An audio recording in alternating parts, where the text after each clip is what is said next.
Hey there, welcome to my channel. Today I am going to be showing you how I did this beautiful Japanese nail trend. It is an ombre French magnet look, cat eye look. So yeah, I was mesmerized by it, so I thought I would give it a shot. I'm starting with luminary gel and base gel already on my nails, so I'm ready to get into color. And I wasn't really aiming for a very specific color with this, but I wanted to play around a little bit with the Fiote waterfall collection. I know if you've been here before, you have seen it several times already on my channel, but I don't think that I've showed myself like mixing a lot of custom colors, and that's sort of what the collection is intended for. And I wanted to just give it a shot and see what kind of color I could make. Do you know what this color is called? I wasn't really sure personally. It's not like a teal. It's not a turquoise. I have no idea, to be honest with you. Not my strong suit. Identifying specific color types or names. But anyway, I am taking a thin coat of this onto my nail. And I don't show you this in the video, but I do another coat of this off camera. So it ends up being 2 coats of this little concoction that I've made. And I don't know if any of you are in the same kind of like YouTube algorithm, sorry, not YouTube, but Instagram algorithm as I am, but I see a lot of really beautiful Japanese nail art pop up, and I was seeing this mesmerizing cat eye French thing pop up that I couldn't really identify, and for whatever reason I just couldn't see how it was done. I wasn't able to imagine how exactly that was done, but I eventually saw this person post a little how-to, Asana Muni, maybe, I'm not sure if I'm pronouncing their name correctly, but yeah, it's actually very basic, I think. I wasn't sure if it was like very specific to the cat eye gel they were using or what, but it's a technique that I think you can do with most cat eye gels. And if you've been here before, you know I'm kind of just like a cat eye freak a little bit. I just really like cat eye gels.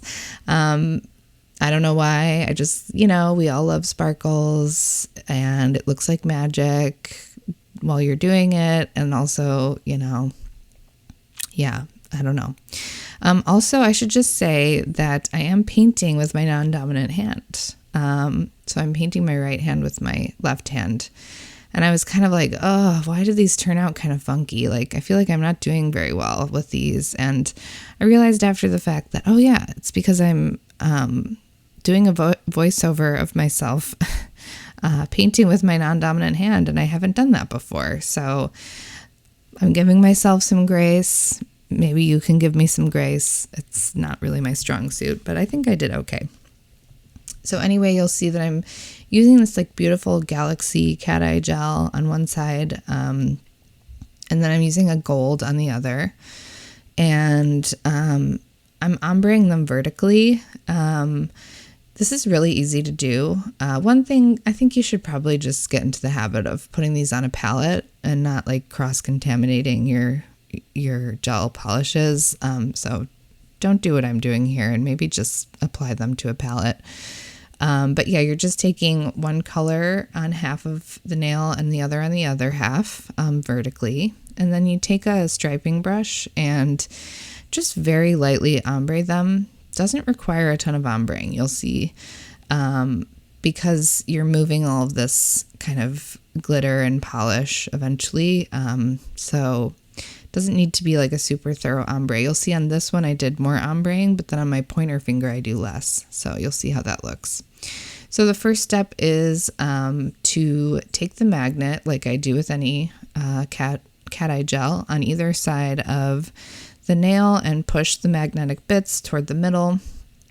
And then you're taking a smaller magnet and running it down the length of the nail to push the magnetic bits toward the tip of the nail. And then you go in and actually push back up on the magnetic bits from the tip of the nail.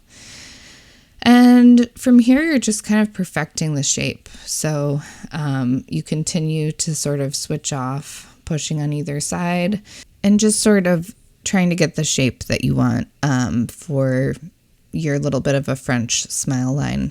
And you don't want it to go all the way to the tip because you want it to sort of move.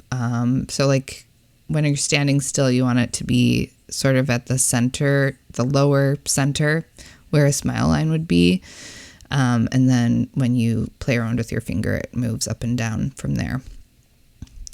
So like I said, this one I did a lot less ombreing. And aside from the fact that I kind of applied the gel wonkily, specifically, you can see that like the gold goes further. It's more represented at the tip there. There's more gold there. But yeah, I literally just swipe the striping brush once vertically and didn't do any ombreing aside from that. So same thing, magnet on either side, and then pushing down the center. And I am describing this because I know some people learn more like auditorily and other people are more visual, but just know this is not my first voiceover. I feel like this is weird to explain and probably easier to observe, but I know not everyone learns that way, so trying to do my best to describe this. I did use a bigger magnet, as you can see there, and then I switched out immediately. So I definitely think for the sides, the left and right side of your nail, the bigger magnet makes sense, but then when you're going up and down the nail, definitely a smaller magnet is what you'll want to be using in my experience. And you'll see that without ombreing it, you get more of a distinct line there between the two colors, but I don't think that looks bad. Again, aside from the fact that I kind of applied it wonkily. So you are flash curing in between every nail, and that's something you want to be doing if you're working with cat eye gel in general, and that's because you need to seal in kind of the magnetic look that you've created before you move on to the next one. I didn't realize this at first, but if you do, you use the magnet and manipulate the polish into whatever shape you want. If you just leave it there uncured, the magnet bits will just sort of disperse again. They'll just sort of go back to whatever shape they want to. So it's important to cure fairly quickly after you get the shape that you want. And a couple of other things that I wanted to note. The person who originally did this, they used the same base color, but then they went in with different magnetic gel combinations. And I thought that looked really cool. So if I had more different magnetic gel polish options that were different colors, then I probably would have done that. I have a lot of like silvers and golds, and then I usually apply like jellies underneath or over top and create different colored jelly looks that way. So I don't actually have a huge variety, despite being a self-proclaimed cat eye freak. I love cat eye polish. Anyway, but yes, so there's that. And then I do also think you could totally, I don't just think, I've seen that you can do this with just one color of cat eye polish. So it doesn't have to be the ombre. I think it looks great with kind of a French twist on it, for sure.